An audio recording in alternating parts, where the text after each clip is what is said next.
আসসালামু আলাইকুম। দুদিন ধরে আপনারা মিটফোর্ডের যে ঘটনা দেখছেন সেটা মর্মান্তিক, এটা ভাষায় প্রকাশ করার মতো না। এবং আমি নিজে বেশ শক্তি সাহস নিয়ে ভিডিওটা কয়েকবার দেখতে গিয়েছি। 25-30 সেকেন্ডের পরে আর যেতে পারি না, এটা যাওয়ার মতো না, এটা সুস্থ কোনো মানুষের পক্ষে দেখাও সম্ভব না, করা তো বহু পরে। কিন্তু ঘটনা ঘটেছে, আমরা সারা দেশের মানুষ এটা দেখেছে, দেখে সবাই ঘৃণা প্রকাশ করেছে এবং আমরাও একইভাবে ঘৃণা প্রকাশ করছি এবং যে ব্যক্তি নিহত হয়েছেন তার পরিবারের প্রতি সহানুভূতি প্রকাশ করছে। ঘটনা কি ঘটেছে সেটা আপনারা এর মধ্যে জেনেছেন। আমি এর ব্যাকগ্রাউন্ডের কিছু তথ্য আমার কাছে এসছে, সেই জিনিসগুলো নিয়ে আলোচনা করব। আমরা বাংলাদেশের মোটামুটি এখন যদি হিসাব করা যায়, যদিও বিএনপি খুব কষ্ট পায় যে চাঁদাবাজ বললে আবার তারা খুব কষ্ট পায়, কিন্তু মূলত বিএনপি এই মুহূর্তে একটা মানে রেকগনাইজড একটা চাঁদাবাজ পার্টি হিসেবেই সারা দেশের মানুষের কাছে আবির্ভূত হয়েছেন। এটা অস্বীকার করার কোনো কারণ নেই। যদি অস্বীকার করে পিনাকি আর ইলিয়াসকে, কনক সরকারকে গালাগালি করেন, আপনার ড্যামেজ হবে, যে এইভাবে হইতে থাকবে ড্যামেজ।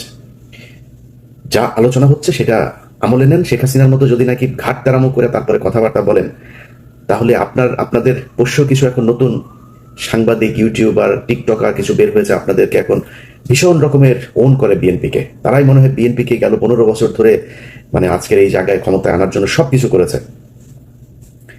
তারা বাঁচাইতে পারবে না। চাঁদাবাজি হচ্ছে, সারা দেশে হচ্ছে, লক্ষ লক্ষ কয়েক লক্ষ মানুষ বাংলাদেশে এই মুহূর্তে চাঁদা দেয়। কিন্তু যে মানুষগুলো চাঁদা দেন, আমার এই ভিডিওটা যারা দেখবেন, আপনাদের কাছে একটা কোয়েশ্চেন করি। আচ্ছা বলেন তো, বিএনপির একজন কর্মী, একজন নেতা আপনার দোকানে গেল, যাওয়ার পরে আপনাকে বলা, এই বেটা চাঁদা দে, এতদিন আওয়ামী লীগকে দিয়েছে, এখন আমাকে দে। চাঁদা দিচ্ছে না, আপনারা ধরে নিয়ে আসলো, দোকানের সামনে নিয়ে গেল, নিয়ে যে আপনাকে কিছুক্ষণ পেটালো, পিটায় তারপরে আপনার অর্ধমৃত অবস্থায় রাস্তায় পড়ে আছেন, সেখানে আবার পাথর দিয়ে আপনার বুকের মধ্যে জোরে জোরে মারছে। আপনার মৃত্যু পর্যন্ত এইভাবে পাথর দিয়ে মারতে থাকলো। একটু চিন্তা করেন তো, এটা কি কোথাও কি ঘটেছে এরকম ঘটনা? এটা কি সম্ভব? আপনি একটু চোখ বন্ধ করে কল্পনা করেন, আপনার দোকান থেকে ওই বিএনপির যেই নেতা, এলাকার যুব দলের, ছাত্র দলের সভাপতি, সেক্রেটারি বা তার লোক যারা এসে চাঁদা নেয়, চিন্তা করেন একটু, চোখ বন্ধ করে, যে সে লোকটা আসলে আমার এরকম, এটা কি সম্ভব? কখনো প্রশ্নই আসে না। এর আগে আরেকটা ঘটনা ঘটেছে ঠিক এই একই রকম। ঢাকা বিশ্ববিদ্যালয়ে একটা ছেলেকে এসে কিছুটা আপনার শুনেছে যে বুদ্ধি প্রতিবন্ধী টাইপের, তার ধরে আনলো, ভাত খাওয়ালো, ভিডিও দেখলাম আমরা সেটা। কিছুক্ষণ পরে আবার সে নাই। 2টা ভিডিও ছড়িয়ে পড়লো, একদম স্যাড মিউজিক। একটা ভিডিও আমার মনে আছে, ওই ভিডিওটা প্রথম যেখান থেকে এসছে, যে আইডি থেকে, যে মোবাইল থেকে, তিনি স্যাড মিউজিক দিয়ে তারপরে সেটা ছেড়েছেন। ওই স্যাড মিউজিকটা আর ওই অডিওটা থেকে সরানো যায়নি, যেখানে ওইটাই সব জায়গায় চলেছে। এখন আমার একটু বলেন, ভাত খাইয়ে তারপরে সাথে সাথে একটা মানুষকে, ঢাকা বিশ্ববিদ্যালয়ের মতো এরকম একটা জায়গার এই ছোট ছোট বাচ্চারা, এরা একটা মানুষকে মেরে ফেলবে, এটা আপনার বিশ্বাসযোগ্য? মনে করেন একটা একটা মার্ডার সম্ভব, একটা এই যেভাবে চাঁদাবাজি নিয়েও, চাঁদা না দেওয়ার কারণেও এই দেশে মানুষ খুন হয়েছে, এরকম ঘটে। তো একটা জিনিস বলেন তো, একটা মানুষকে যেইভাবে সে মারলো, এটা কি সম্ভব কোনোভাবে? এটা এটা কিভাবে মারলো? আপনাদের মনে আছে 5 তারিখের আগে ওই যে শমী কায়সারের যেই 6 নম্বর স্বামীটা আছে আপনার, মোহাম্মদ আলী আরাফাত, সে একটা কথা বলেছিল যে স্টুডেন্টদেরকে নাকি ড্রাগ করা হয়েছে। এই ড্রাগ, এটা কিন্তু কথাটা মিথ্যা বলেছে, কিন্তু এটা কিন্তু একটা একটা ভীষণ রকমের ঘটে এই ঘটনা। ড্রাগ করে কি করে? একটা মানুষ যখন খুন করতে যায়, সে মদ খেয়ে তাকে দিয়ে খুন করে। আমি এরকম অনেক খুনিদের ইন্টারভিউ নিয়েছি, অনেক কাজ করতে গিয়ে তাদেরকে দেখেছি, সিরিয়াল কিলারকে দেখেছি। তারা তাদের বক্তব্য শুরু দিয়ে, লোক তো আমলা, আপনি সুস্থ থাকেন কিভাবে? যেমন একটা মার্ডার হয়েছিল আপনার সাংবাদিক আফতাব ভাই। সাংবাদিক আফতাব, উনি মারা যাওয়ার পরে ওনার খুনিদের ইন্টারভিউ নিয়েছিলাম আমি, ধরার অভিযানেও ছিলাম আমি র্যাবের সাথে। তো ওদের যেগুলো যে আপনি মারলেন, মারার পরে সারা ঘুমাইলেন কিভাবে? তো বলতেছে, গাঁজা খাইছি, গাঁজা খেয়ে ঘুমাইছি। তো এই হচ্ছে অবস্থা। এখন এই বিষয়গুলোতে যেটা হয়, কোনো না কোনো একটা পক্ষ তাদেরকে ড্রাইভ করেছে। এই পরিকল্পনা, আমি যেটা মনে করি, বিচার বিভাগীয় তদন্ত কমিশন যদি গঠন করা, নিরপেক্ষ যদি তদন্ত হয়, এখন তো জাজদেরকেও ক্যান্টনমেন্ট থেকে ফোন দিয়ে থ্রেট করে জামিন বাতিল করা হয়, স্টে অর্ডার দেওয়া হয়। যদি নিরপেক্ষ আসলেই করতে দেওয়া হয় এবং ইউনূস সরকার যদি এটা নিশ্চিত করতে পারে, আমি গ্যারান্টি দিয়ে বলে রাখলাম, এই খুনের ঘটনার পেছনে ডিজিএফআই তাদেরকে অনেকদিন ধরে প্যাট্রোনাইজ করেছেন এবং তাকে যারা এই ঘটনার সাথে ছিল তাদের জিজ্ঞাসাবাদ করেন। এদেরকে, সে হয়তো জানে না যে এটা যে আর্মির লোক বা ডিজিএফআই লোক, সে শুধু জানে কোনো একজন মানুষ তাকে এটার ব্যাপারে পরামর্শ দিয়েছে এবং এমন কোনো মেডিসিন তাকে দেওয়া হয়েছিল, যে মেডিসিন খেয়ে তারপরে সে ওখানে গিয়েছিল। এই ছাড়া কোনোদিন এই ধরনের ঘটনা ঘটানো কোনোভাবেই সম্ভব না। আজকে পাথর চাপা দিয়ে চাঁদা না দেওয়ার জন্য মেরে ফেলা আর সেই দিনের ঘটনা, এই 2টা ঘটনা একই সুতোয় গাথা। এর বাইরে আরো অনেক ঘটনা ঘটেছে। কয়দিন পরপর ধর্ষণের বন্যা বয়ে যাচ্ছে, কয়দিন পরপর ছিনতাইয়ের বন্যা বয়ে যাচ্ছে। এই ঘটনা দুইটার সাথে মেলালে কি দাঁড়ায় সেটা নিয়ে আমার আজকের আলোচনা। আপনি দেখেন, যদি নাকি নিউজটা এইভাবে আসতো, আমি এটা নিয়ে এলাকায় খোঁজ নিয়ে জানলাম যে এই যে ছেলেটা মারা গিয়েছে, এই সোহাগ, তিনি হচ্ছে গিয়ে চকবাজার থানার একটা ওয়ার্ডের সদস্য সচিব প্রার্থী। এবং এই যে মৃত্যুর ঘটনাটা ঘটেছে, এটা এরকম না যে দোকানে গিয়েছে চাঁদা আনতে গিয়ে। এখানে চাঁদাবাজির কোনো ঘটনাই নাই, চাঁদা নিয়ে এখানে কোনো ঘটনাই ঘটে নাই। এখানে চাঁদাবাজি কে করবে সেইটা নিয়ে দুই পক্ষের মধ্যে সংঘর্ষ হয়েছে। সোহাগের একটা ভাঙির দোকান আছে। আপনারা জানেন যে বাংলাদেশে রাজনীতি যারা করে, এই ফকিনীর বাচ্চাদের ডিশের ব্যবসা, ময়লার ব্যবসা, তারপরে এই ভাঙড়ি টাঙ্গির দোকানপাট, তারপরে ফুটপাতের, এগুলো কার পক্ষে থাকবে, কে কোন এলাকার নিয়ন্ত্রণে থাকবে, এটা নিয়ে ফকিনীর বাচ্চাদের যুদ্ধ হয়, কামড়াকামড়ি হয়। তো এই কুকুরের ছানাদের যে কামড়াকামড়ি, সেই কামড়াকামড়ির একটা ফসল হচ্ছে এটা।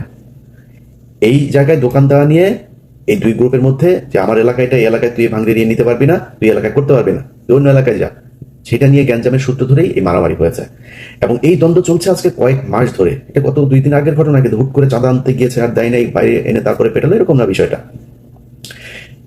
এই ঘটনা নিয়ে দুই গ্রুপের দ্বন্দ্বে এক গ্রুপ আরেক গ্রুপকে হত্যা করলো।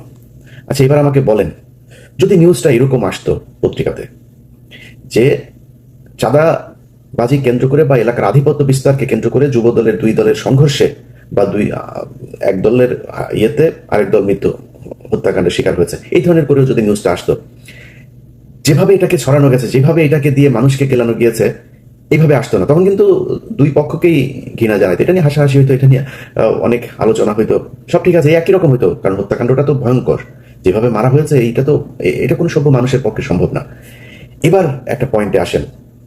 প্রথম হচ্ছে, ভিডিওটা করলো কে, ভিডিওটা ছড়ালো কে, তারপরে গণমাধ্যমকে খবরটা কে দিল যে মিটফোর্ডে চাঁদা আনতে গিয়ে চাঁদা না দেয় ব্যবসায়ীকে হত্যা করা হলো, এই নিউজ কে দিল? আমি আপনাকে গ্যারান্টি দিলাম, এটা নিয়ে বিচার বিভাগীয় তদন্ত করেন, এবং ঢাকা বিশ্ববিদ্যালয়ে যে ছেলেটা মারা গিয়েছিল, এই দুইটা নিয়ে বিচার বিভাগীয় তদন্ত করেন, কমিটি গঠন করেন। আমি গ্যারান্টি দিলাম, দুইটাতে ওয়াকার হবে প্রথম আসামি। কারণ এই দুই ঘটনার সাথেই গোয়েন্দা সংস্থা জড়িত। আমার আজকের ভিডিও বিএনপিকে বাঁচানোর জন্য না, বা কোনো অপরাধীকে বাঁচানোর জন্য না। আমি আগেই বলে নিয়েছি যে বিএনপি ব্যাপক চাঁদাবাজি করছে সারা দেশে। কিন্তু একটা জিনিস বিএনপিকে বুঝাইতে পারি নাই, যে 5 তারিখের পর থেকে আমরা কিছু যুদ্ধ করছিলাম, সেই যুদ্ধ এখনো চলছে। আমি কিছুটা ঠান্ডা, এখন অনেক স্বার্থপর হয়ে গিয়েছে, আত্মকেন্দ্রিক হয়েছে, নিজে একটু শান্তিতে থাকতে চাই। বাংলা এডিশন নামে একটা পত্রিকা চালু করেছে 16 তারিখ থেকে, সেটার যাত্রা শুরু করবে ইনশাল্লাহ। আমার এই পত্রিকায় বিজ্ঞাপন আসবে, পত্রিকার ইউটিউব ফেসবুক চ্যানেলের ইনকাম আসবে, ওগুলো নিয়ে, নিজের ইউটিউব চ্যানেল আছে, তাই নিয়ে দেওয়া চলবে, এইভাবে চালাই যাব। আমার সময় দরকার নাই তো এত দেশপ্রেমিক সাজার। এই দেশে দেশপ্রেমিক সাজার পরে 5 তারিখের পর থেকে আমাদের সম্মান, আমাদের সবকিছুই দেখেছি, আর ইচ্ছা নেই। তারপরেও এটা তো ছাড়তে পারবো না, কারণ দেশ তো আমার, এ কারণে কিছু কিছু বিষয় নিয়ে করবো, কিন্তু ওই জায়গাতে আর থাকবো না ভাই। যা যেমনি মনে চায় লুটে পুটে খা, জনগণ শাস্তি দিয়ে দিবে। আমরা 5 তারিখ থেকে যে বিষয়টা বলছিলাম, কয়েকটা জায়গা। 1 নম্বর হচ্ছে বিডিআর পিলখানা হত্যাকাণ্ড। আপনি যদি পিলখানা হত্যাকাণ্ডের বিচার করতে পারতেন, তাহলে ভারতের যেসব সেনা কর্মকর্তারা আছে এখনো বাংলাদেশে, এই মুজিব, হামিদ, ওয়াকার থেকে শুরু করে যারা এই গেল 15 বছর ক্যান্টনমেন্টের ভেতরে আয়নাঘর বানিয়েছিল, দেশপ্রেমিক সেনাবাহিনীর অফিসারদের চাকরিচ্যুত করেছিল, তাদের গুম করেছিল, জেলে পাঠিয়েছে, জঙ্গি নাটক সাজিয়েছে, তাদের সবার বিচার করা যেত। আপনারা সেখানে যান নাই। আমরা বলেছি গণমাধ্যম থেকে আওয়ামী দালালদেরকে সরাইতে। আনিস আলমগীরের মতো দালাল, সে এখন পর্যন্ত বাংলাদেশে কলাম লেখে, বাংলাদেশে সে জীবিত আছে, এটা আমাকে প্রচন্ড রকমের আশ্চর্য করে। আপনি গণমাধ্যমের প্রতিটা জায়গায়, আমি RTVর কথা যদি বলি, এই চ্যানেলে ইন্ডিমনিটি নামে একটা নাটক তৈরি করা হয়েছিল, সেখানে জিয়াউর রহমানকে একদম পাকিস্তানের এজেন্ট, প্রচন্ড দেশদ্রোহী, দেশবিরোধী, লোভী একজন অফিসার হিসাবে সেখানে দাঁড় করানো হয়েছে। সেটা কে দাঁড় করিয়েছে? RTVর CEO আশিকুর রহমান। তো এই ব্যক্তি, আপনার তার বিরুদ্ধে নিউজ করেছি, তার অফিসে বেলায়েত নামে একজন আছে, আরো কয়েকজন আছে, সবাইকে নিয়ে একদম নাম ধরে ধরে আপনার সেখানে নিউজ করা হয়েছে। আতিকা রহমান, আরো কয়েকজনের ব্যাপারে করা হয়েছে। করার পরে সেখানে ওই যে AKM ওয়াহিদুজ্জামান নামে এক বাটপার আছে, বিএনপির বাটপার। এই বিএনপির বাটপার গিয়ে সেখানে তাকে বসাইলো, বিএনপি বসিয়েছে তাকে সেখানে। বসানোর পরে সে RTVর 5% শেয়ার নিল, নিয়ে আওয়ামী লীগের লোকজন যারা আছে তাদের কাছ থেকেও কিছু টাকা পয়সা নিয়ে এখন আমেরিকায় বসে আছে। সে RTV চালায়, আমেরিকায় বসে বসে RTV চালায়। আরে ভাই, আমি দেশের কোনো দায়িত্ব নিলে আমি দেশে যাবো? আমি তো দেশের দায়িত্ব নিই। সব আওয়ামী লীগের লোকজন রে ওইখানে